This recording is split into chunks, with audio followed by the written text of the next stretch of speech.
Hello and welcome Exiles. Today I want to talk to you about a character I've been working on, which is a Doryani's prototype Galvanic Field Inquisitor. Now, I'm going to go through some of the building blocks of this character. I wanted to build specifically around rathpith globe. This is a newly buffed item which changed from, I think it was like 2% per 100 life for crit chance and spell damage to 5%. So it has a really massive upside. It says, hey, if you scale life, you get a lot of percent damage. With my character that has about 7k life, that's roughly around 350% more damage, or 350% increased damage, I should say, 350% increased crit chance. It's a cool shield to build around, and it gives you a reason to spec around scaling your life, stuff like that. It comes with a significant downside. That downside is when you cast a spell or trigger a spell, you lose 10% of your life. So you can see if I'm casting really quickly, and I'm not quite keeping up with it sustain-wise, I will begin to go down to low life. The reason I'm building this around Galvanic Field specifically is because it's a skill where you cast it once and it lasts a while and it keeps hitting the boss. So it's a skill that says, hey, if you don't want to cast very often but you still want to deal damage, I can provide that. Now, that's the skill I'm building around specifically, and then I'm building around Doryani's prototype because Doryani's prototype got a massive buff this league, which is the reflection jewelry. It is actually quite easy to make very powerful jewelry. My main crafting method for this I'm going to go over later in the video, just to give you a good idea of how to use the new crafting mechanic for reflection jewelry, so you can make some jewelry like this yourself and get some really good outcomes. So before I get into anything else about the build, the idea was pretty simple. We were going to scale into things like basically a lot of life with an Inquisitor, get a whole lot of regen, be able to put Righteous Fire in the build, and eventually our regen number is about 3.4k total per second between our ES and life pool. I want to end up getting these numbers quite a bit higher as I can spec out the build. We're only level 85 right now, and I'm going to give you guys a showcase. So to start out with, I guess I had an arachnid nest open. I didn't even realize. Whatever. I have a park map tier 14 to showcase. Keep in mind, we are on a 4-link. We are on level 19 gems with no quality. I haven't had the time. Not the time. I haven't had the... I don't want to take all the cost of 6-linking an item right now. I know that can end up going really poorly, so I've just been avoiding it, and I've been dealing enough damage to do the content. Right now, Galvanic Field also... it scales its damage based on how big of a shock you inflict on enemies. So I'm currently using Anomalous Shock Nova with a overcharge support, which allows us to hit some pretty high shocks, up to 75% between Shock Nova and the Lightning Mastery, which means we can get 75% shock, which ends up making the Galvanic Field deal like 200% more damage or something like that if you have a 70 shock on an enemy. I still need to get actual ailment effect in the build. I'm still kind of lacking that stat specifically, and now that I actually am saying that out loud, I'm realizing I forgot to grab... one moment. I forgot to grab this ailment mastery, which is actually quite important for scaling the shock effect when you, say you low roll on how much damage the lightning hits with. That basically helps... still level it out where you still get good shocks even when you have a lower roll hit, basically what I should say. So right now I need, the biggest thing I'm lacking on this character I think is probably AoE, considering our Galvanic Field is, well, you can kind of see what it looks like with an okay shock on an enemy type of thing. It's like that was a better shock, so you can see that one actually like had a decent AoE and did more damage. You saw that first shock we hit. You can tell how good of a shock you hit for the Galvanic Field based on that AoE. That first one we hit was kind of small, and the next one was much bigger. And I'm going to get a feel for it as I play the character, but I can tell, hey, that was a max shock Galvanic versus not a max shock, because Galvanic Field scales with the amount of shock that it was applied for the damage, and that also dictates, hey, that's how big the radius of the Galvanic Field is going to be. Now, right now, my character, I only have 40% increased AoE between these two nodes, and these two nodes, it's pretty low, and I'm going to look at getting that number up, because we get a decent-sized thing when we hit with a full shock, but right now we don't have much increased AoE scaling to actually help that. I saw Nito's video on specifically this skill, and he had problems with the AoE, and I think one of the biggest issues is the difference in AoE you get just from going for the alt-quality Phantasmal Galvanic Field is a basically doubling of the amount of radius you get per shock on the enemy. So, that's some of the stuff, I guess, like details about the build.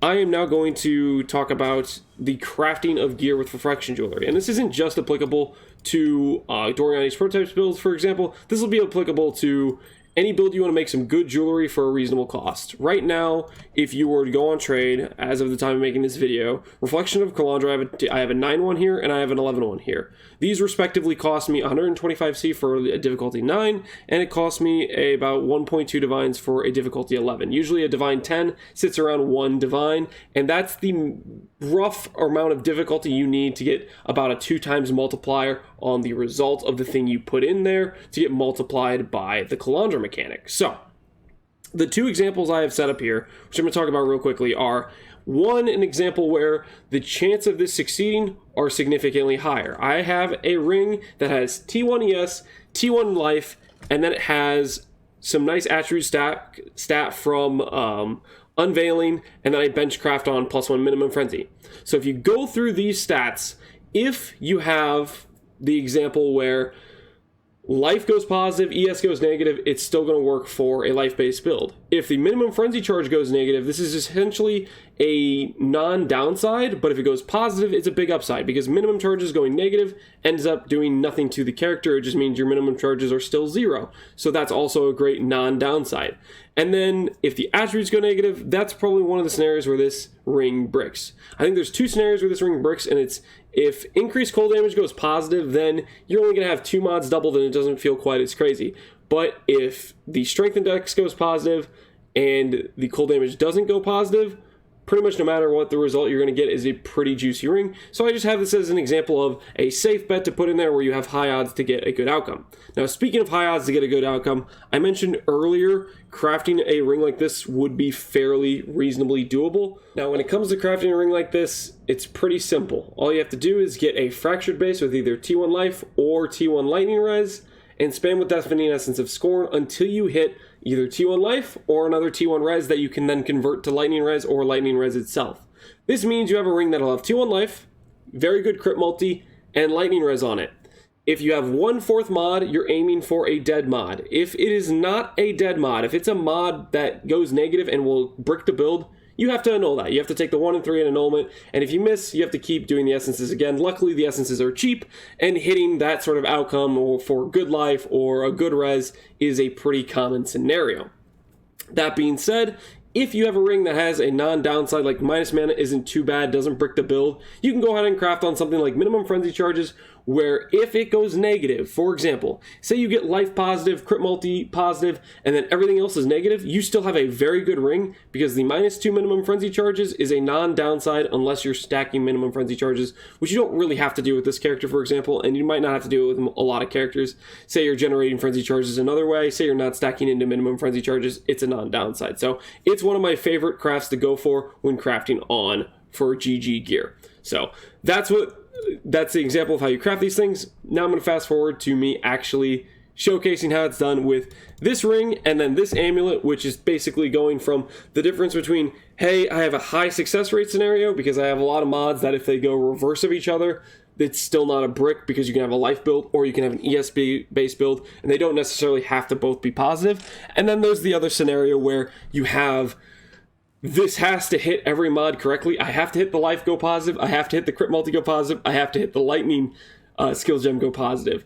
If those things don't all go positive together, this ring is probably going to brick, because either it's going to be -80 crit multi, which in that case, maybe it can sell to an overload, elemental overload build, or it goes to -2 lightning skill gems. Maybe it sells to a crit build, but you see the idea here is, for my build specifically, this ends up being about a 1 in 10 chance to hit the 3 mods I want to go positive. So this is a high risk, high reward scenario where I'm going for a more min-maxed amulet result. So we'll fast forward to the ring crafts. Alrighty, so here goes the first ring where we have a high chance for a good result. We'll see if we actually get a good result. Go ahead and click it, and right off the bat, you can see this is a very good result. Crazy good life, crazy good strength index, +2 minimum frenzy charge. Now this feels like, oh man, we just hit the lottery, but it's really, this is a scenario where if you have these mods where -ES doesn't feel bad on most life-based builds, where you get the mods to disagree, where if it went -life and it went +ES instead, it still would have been a really good ring. So when you hedge your bets like this, you end up getting really, really strong results pretty consistently, and it's something you want to keep an eye out when you're crafting rings for your own build. This literally was just a ring that I randomly found from Betrayal Mechanic, and I was like, oh, that kind of works. I can just throw on minimum charge and maybe I can get something cool. 82 dex, 82 strength, 157 life, 2 minimum frenzy. That's a strong ring, and it didn't cost hardly anything to make. It was a ring I found off the ground, and then I bought 125C into a Kalandra. This is well worth more than that, in my opinion. Just throw on some attribute catalyst, and man, am I happy with the result. So now we're going to go to a more risky scenario, which is going to be the amulet, and most likely it's not going to hit because it's about a 1 in 10 for me to actually hit positives on the mods I need to hit positives on. But we'll go there now, see how it goes.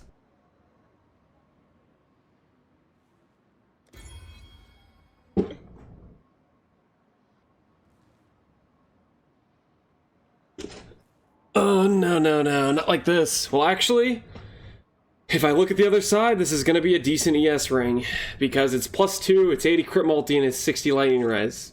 It really would have been nice if it hit the 220 life with the crit multi and the +2 all, but it's still a good ring, not for my build. Probably sellable to somebody else playing a lightning build that's ES based and not life based, and they'll deal a hell of a lot of damage because of this amulet. And I'll take that. I tried to steal some of Charlotte's RNG. It didn't quite work, but we still got a pretty cool outcome. And you know what?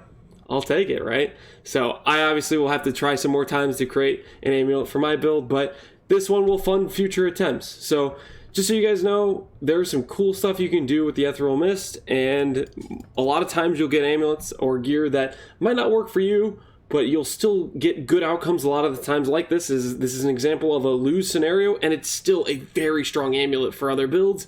I could sell that, recoup the funds, and fund another amulet attempt. So hopefully that gives you a good idea of how cool the reflection mechanic can be in terms of putting your own gear in and getting some cool results out of it. So as always, I hope you enjoyed the video. Take care, Exiles.